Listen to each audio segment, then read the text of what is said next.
Hey guys, welcome back to my channel. If you're new, hi, my name is Maisie. I'd really love it if you could subscribe to me. So today I have a kind of Depop selling advice, kind of tips video. So I thought I would share some of my tips and advice for which I wish I knew when I started my Depop account. So the first thing I'm going to talk about is starting up a Depop. So to start one up, you'll need a username, a bio and a profile picture. So for username, I would just recommend using your own name. It makes it easier for people to find you. I wouldn't really recommend using any long or difficult nicknames, as it does make it a little bit harder to search for people. And also if you want to tag, if someone wants to tag you in something, it also makes it harder that way. So for your bio, I would recommend putting whether you do swaps or not. So I don't do swaps, so mine says no swaps. And also what you're selling. So I sell size 4 to 10 clothes, size 5 shoes, makeup and GCSE books, so that's what my bio says. Profile picture wise, I would just do a selfie or a photo of you so people kind of know you're a real person, so people know who they're selling to.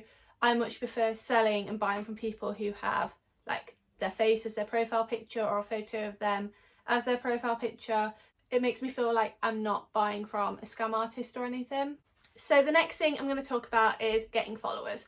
I don't have particularly many followers on Depop. I think I have about 325 followers, around that anyway.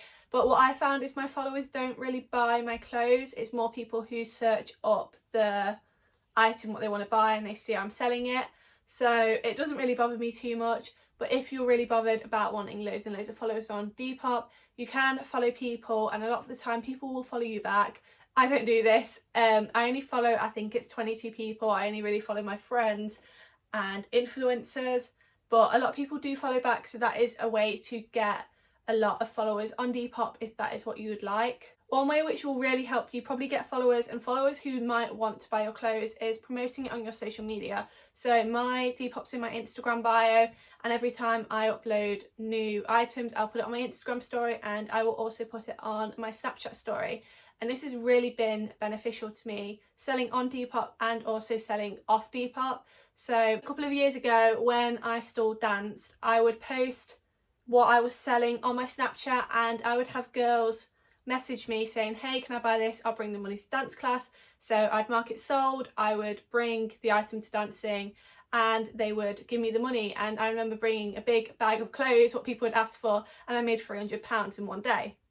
Which is good. Obviously you avoid Depop fees, you avoid postage, and you sell for people you know, so you know what's happening. So that is beneficial in getting followers and also selling your items, and that is definitely a way to avoid Depop fees and postage fees. So moving on to actually selling your items, so obviously photo wise you've got to take photos of the items. I would say make sure you take clear photos, make sure you have good lighting, make sure you take a photo of the item on if it fits you. If it doesn't, take one on a sibling or a friend, or get one off the internet. That's something what I do sometimes if the item doesn't fit me anymore.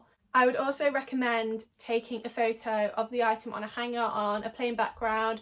I do this against my door frame, obviously not this one, this has got clothes on, but the one in my living room has really good lighting, and the one in the office next door also has really good lighting. So if you can find a plain white wall which has really good lighting, I would definitely recommend taking photos against that. I would also say make sure you take any photos of marks or holes. You've got to be completely transparent in what you're selling, otherwise people can ask for their money back. I would also say if the item is new with tags, take a photo of the tags, as that's what I usually do. It just proves it's new with tags. And you can also take a photo of the RIP if it is on the tag to prove you're selling it for less. So moving on, description. Obviously, like I said, you have got to be truthful. So if there's marks on the item, say there's marks on the items. If there's holes in the items, say there's holes in the items. I usually say, like, if there's marks on the items, I'll put mark on the sleeve, seen in second picture. So you're completely honest, you're completely transparent, so the buyer knows what they are getting. Usually in my descriptions, I will put the name of the item, usually the brand, the size, why I'm selling it, the condition of it, and the price. Did I say the price? I might have said the price. What I will say is the size, the brand, and the price is optional to put in the description, because you can put that later on where Depop requires you to put it. I just put it in anyway because it's easier for the buyer to read it that way when they're just reading the description rather than in the Depop bit.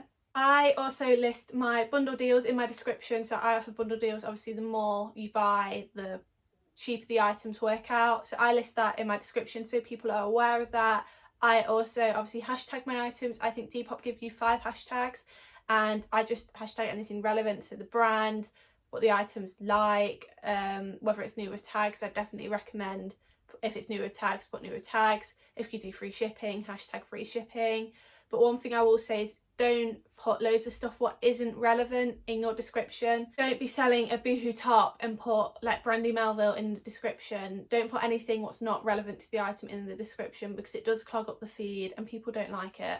So moving on to price, don't take the mick.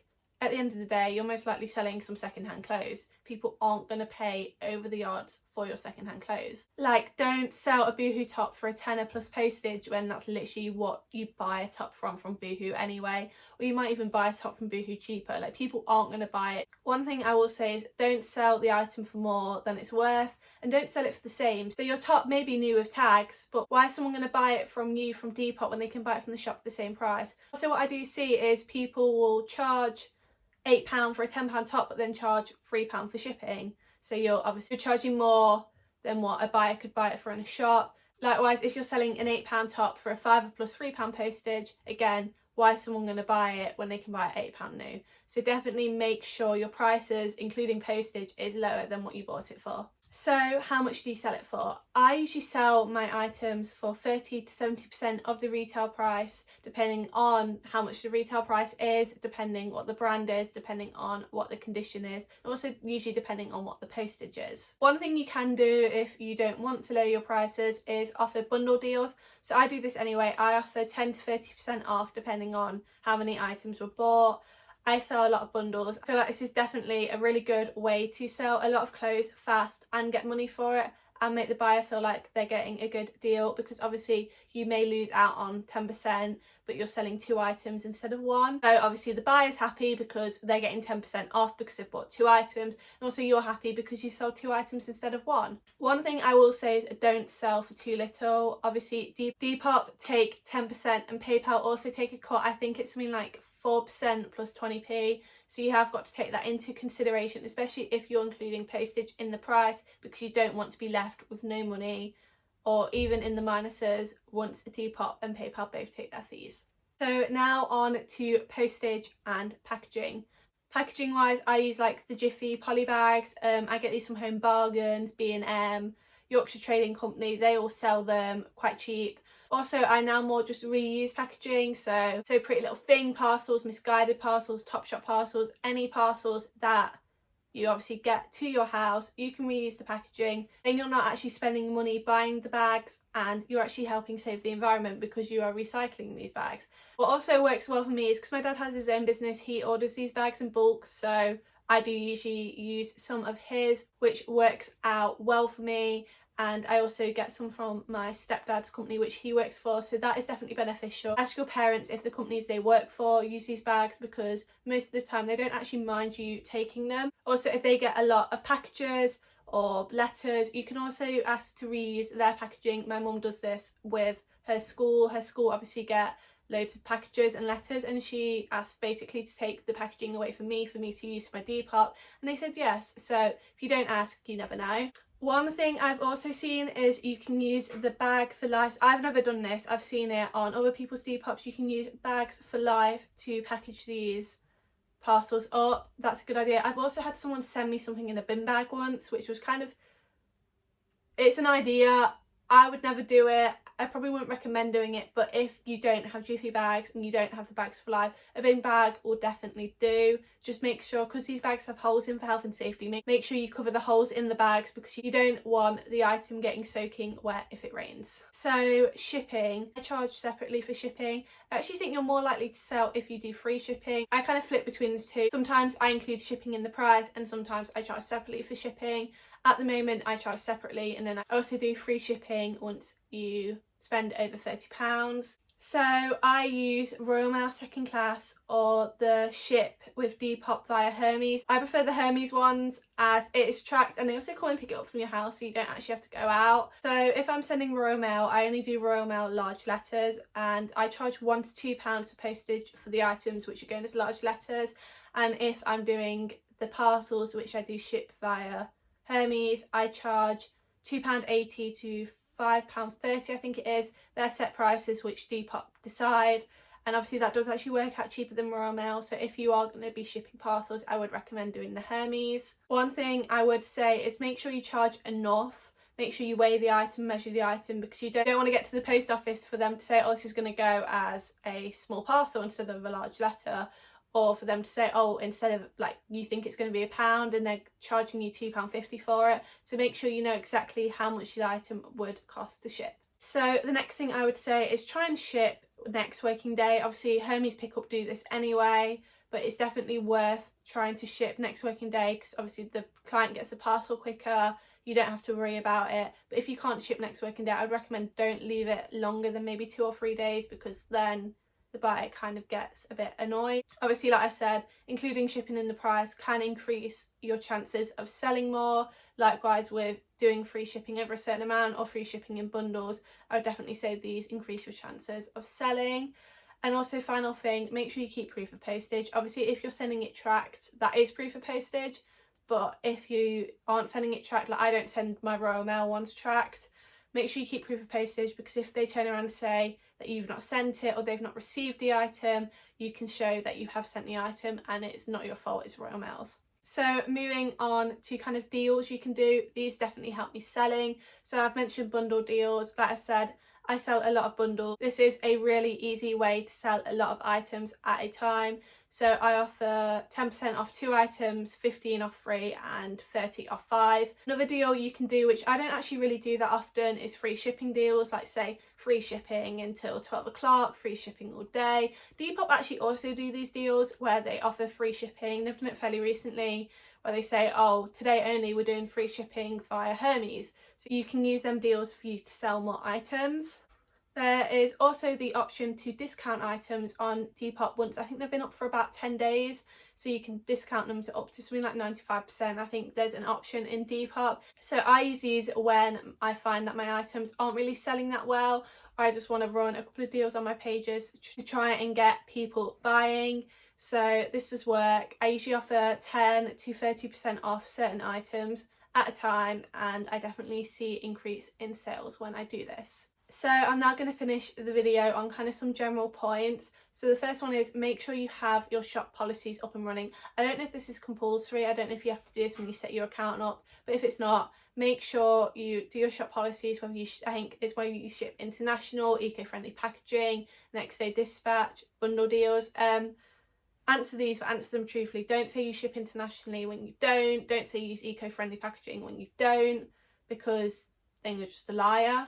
Next is make sure you keep updating your items. So all you've got to do is click on the item, click edit, and then click done, and this will bring your item back up to the top of the page. So you may have uploaded some shoes 6 months ago, but because you're updating them every day, they keep going to the top of the feed.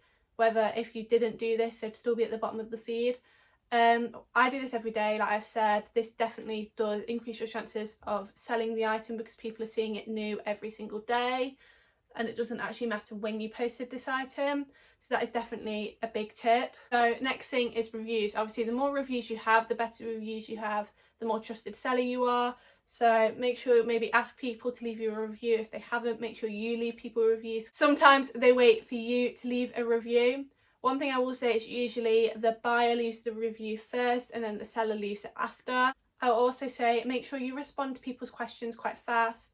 So if they ask you a question, respond the best you can. Respond quickly, be helpful. Like, think about it. If you're really nice and helpful and answer their questions, they're more likely to buy from you than other sellers. Next is probably the biggest tip I could give you, because this is most people's pet peeves. Don't message people asking them to buy your item, because it is annoying. Just because someone likes your item on Depop doesn't mean they're going to buy it. Maybe they're thinking about it, but they're honestly less likely to buy it if you go and message them saying, hi, I saw you like my item, do you want it? It's kind of like, no, it's pressurising, people don't like it. Also, if people have shown no interest in your item or your page or anything, I didn't even realise people did this until people started messaging me going, "Hi, do you want to buy my white top?" I'm like, I don't know who you are. I've never liked this white top. I've never liked anything on your page. I've never liked anything similar to this. Why do I want to buy it? And it's annoying. Like, people don't like other people messaging them trying to get them to buy their items, because at the end of the day, people are less likely to end up buying your items, and you probably would get blocked. I block everyone who does that to me, because at the end of the day, in my bio it does say I will message you if I'm interested in your item, because it does get annoying. People don't want messages saying, "Oh, hey, can you buy my item? Hey, can you buy my item?" Like, no. So that is the end of the video. If you feel like I have missed anything, or if you have any tips or advice which you use when you're selling on your Depop, please feel free to comment down below. Let's help each other out. And if you have a Depop page, comment that down below. Mine is linked in my description as always, and I've actually just uploaded some stuff from my previous videos, which were wardrobe declutters and clothes declutters and makeup declutters. So if you're interested in having a look at my Depop, like I said, the link's down below. There's loads of new stuff up on it. If you're not subscribed already, please feel free to hit the subscribe button. And if you enjoyed this video, please give it a thumbs up. It'd make me very happy, and I will see you guys in the next video. Bye guys.